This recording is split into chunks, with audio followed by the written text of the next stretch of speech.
चलिए बच्चों, स्वागत है आपका इजी लर्निंग की इस नई वीडियो में। इस वीडियो में हम डिस्कशन करने वाले हैं परीक्षा पे चर्चा के बारे में और आपके वैक्सीनेशन के बारे में, कोविड वैक्सीनेशन के बारे में। प्लीज़ वीडियो को एंड तक देखिएगा, आपको समझ में आएगा कि आप किस तरीके से सरकार से अपनी बात पहुंचा सकते हो, कैसे ये जो रिज़ल्ट की टेंशन है इसको कम कर सकते हो, या रिज़ल्ट वाला जो सीन है इसको कैसे हम इससे बच सकते हैं। क्योंकि यूट्यूबर्स ने भी ना एक अलग ही हाइप क्रिएट कर रखा है यूट्यूब पर, आ जाएगा रिज़ल्ट के बारे में नया अपडेट। मतलब अपनी रोटी पकाने के चक्कर में बच्चों का वो हाल कर रहे आ रहे हैं, उन्हें ये फ़र्क नहीं पड़ता कि बच्चों की जो मेंटल स्टेटस है, उनके इमोशंस हैं, उन पर क्या असर पड़ रहा है, उन्हें कोई मतलब नहीं है, उन्हें अपने पैसे से मतलब है। ठीक है बच्चों, वीडियो को एंड तक देखिएगा। चलिए डिस्कस करते हैं बच्चों परीक्षा पे चर्चा के बारे में।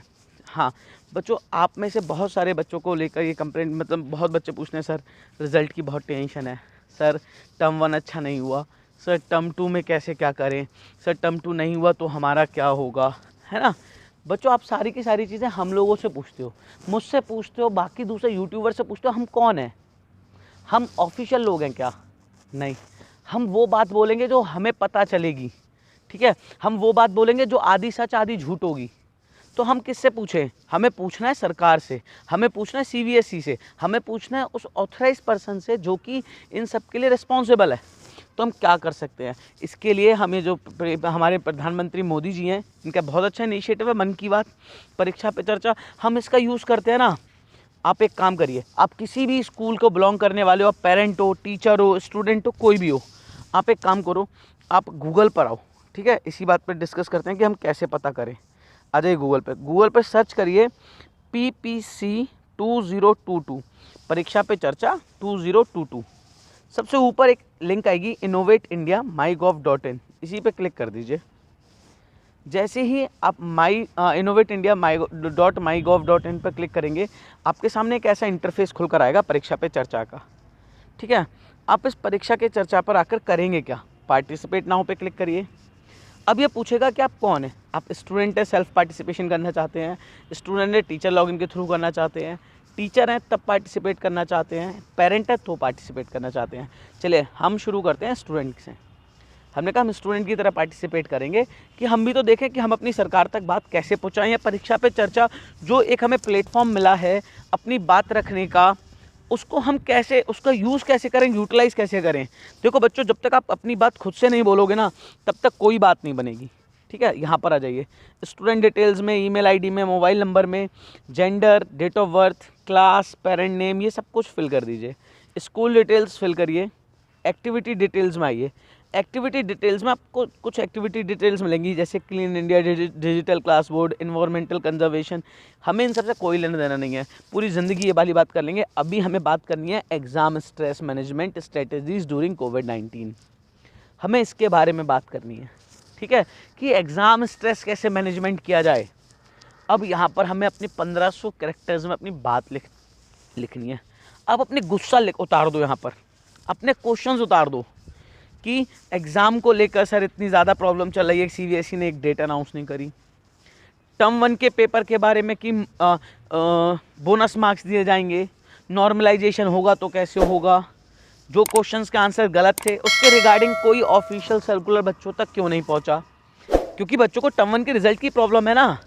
टर्म 1 का रिजल्ट रिलीज आउट किया ही क्यों जा रहा है ना। रिजल्ट देने की ज़रूरत ही नहीं है, हमें कॉपी देखनी है, सिर्फ हमें कॉपी दिखवा दीजिए, बात ख़त्म। अगली चीज़ कि सीबीएसई जो रिज़ल्ट देगा उस रिज़ल्ट के बेसिस पर अगर टर्म 2 नहीं हुए तो किस तरीके से मार्क्स दिए जाएंगे, सीबीएसई सब कुछ क्लियर करे। आप यहाँ पर ये पूरा का पूरा यहाँ पे नोट डाउन कर दो और इसमें लिखो कि हाँ टर्म 1 के रिज़ल्ट की वजह से हमें प्रॉब्लम हो रही है, टर्म 1 के रिज़ल्ट की टेंशन अलग है, इस वजह से हम टर्म 2 की तैयारी नहीं कर पा रहे। डेली लगता है कहीं आज रिज़ल्ट आएगा, कोई ना कोई यूट्यूबर डेली एक नई खबर निकाल देता है कि आज रिज़ल्ट आएगा, रिज़ल्ट को लेकर नया अपडेट। ऐसी सारी चीज़ें यहाँ मेंशन करो 1500 वर्ड्स में।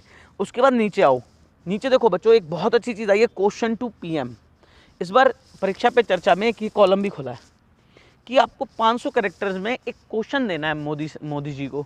अब यहाँ पर हमें क्या क्वेश्चन दे सकते हैं, आप इसका कितने अच्छे तरीके से यूटिलाइज़ कर सकते हो। सबसे पहली चीज़, हम आज भी थ्योरेटिकल क्यूरिकुलम पर क्यों डिपेंडेंट है, हम डेवलप्ड कंट्रीज़ जैसा एजुकेशन सिस्टम क्यों इम्प्लीमेंट नहीं कर पा रहे हैं।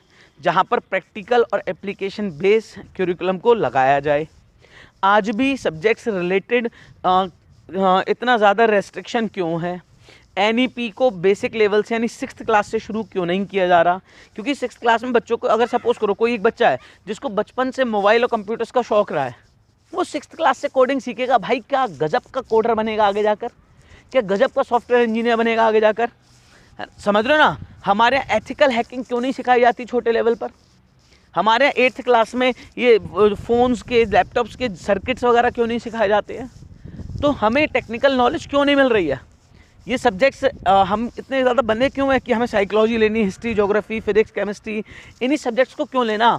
वोकेशनल सब्जेक्ट्स पे क्यों ध्यान नहीं दिया जा रहा? एक चीज़। अगली चीज़, PHE को आपने सब्जेक्ट बना दिया, स्पोर्ट्स को सब्जेक्ट बना दीजिए ना। PHE में आपने प्रैक्टिकल रखा 30 का और थ्योरेटिकल रखा 70 का, स्पोर्ट्स को बनाइए।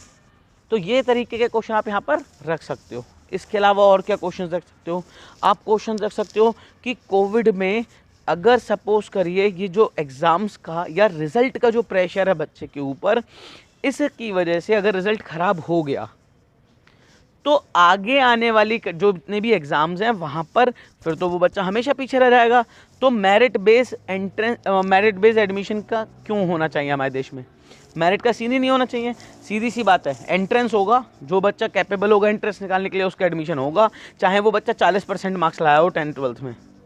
समझ रहे हो ना? सपोज करो मैं हूँ, है ना, मैं एक बहुत ही ऐसा बच्चा हूँ जिसकी क्रिएटिविटी बहुत ज़्यादा है, लेकिन मुझे में रट्टा मारने की जो एबिलिटी है वो बहुत कम है, तो मैं रट्टा नहीं मार सकता। तो सीधी सी बात है भाई, मैं रट्टा नहीं मार रहा, तो मैं 10th 12th में लाया 40% 50% नंबर। मैं जब जिस दिन गया इंजीनियरिंग का पेपर देने के लिए, वहाँ पर उन्होंने मुझसे टेक्निकल क्वेश्चंस पूछे, मैंने वो सारे सॉल्व कर दिए। बताओ मैं कैपेबल हूँ या नहीं हूँ इंजीनियरिंग के लिए? तो समझ रहे हो ना, एंट्रेंस बेसिस पर ही सारे के सारे एडमिशन होने चाहिए, ना कि मेरिट बेसिस पर। मेरिट बेसिस में तुक्का चल जाता है, कभी कोई वीकर बच्चा अच्छे ले आता है तो कभी कभी अच्छे बच्चे बीमारी की वजह से, डिप्रेशन की वजह से कम नंबर लाते हैं। तो क्यों ही हम ऐसा सिस्टम फॉलो कर रहे हैं? इस तरीके के क्वेश्चन आप पूछ सकते हो। प्लीज़ बच्चों इस तरीके की चीज़ को यूटिलाइज़ करो। दूसरी छोटी सी चीज़ है, ज़रा जल्दी से ख़त्म करेंगे वीडियो को, वैक्सीनेशन। देखो बच्चों, प्लीज़ वैक्सीनेशन करा लो बोर्ड एग्ज़ाम से पहले, बहुत ज़रूरी है डोज़ लेना। उसका रीज़न क्या है? आप बोर्ड से पहले डोज़ लोगे, क्योंकि बोर्ड्स में डोज़ लेना कंपलसरी है, आपका वैक्सीनेशन होना कंपलसरी है, मैंडेटरी है। तो अगर आपने डोज़ नहीं लोगे तो आप लास्ट टाइम में डोज़ लोगे। अब फीवर आ गया तो पेपर ढंग से दे पाओगे?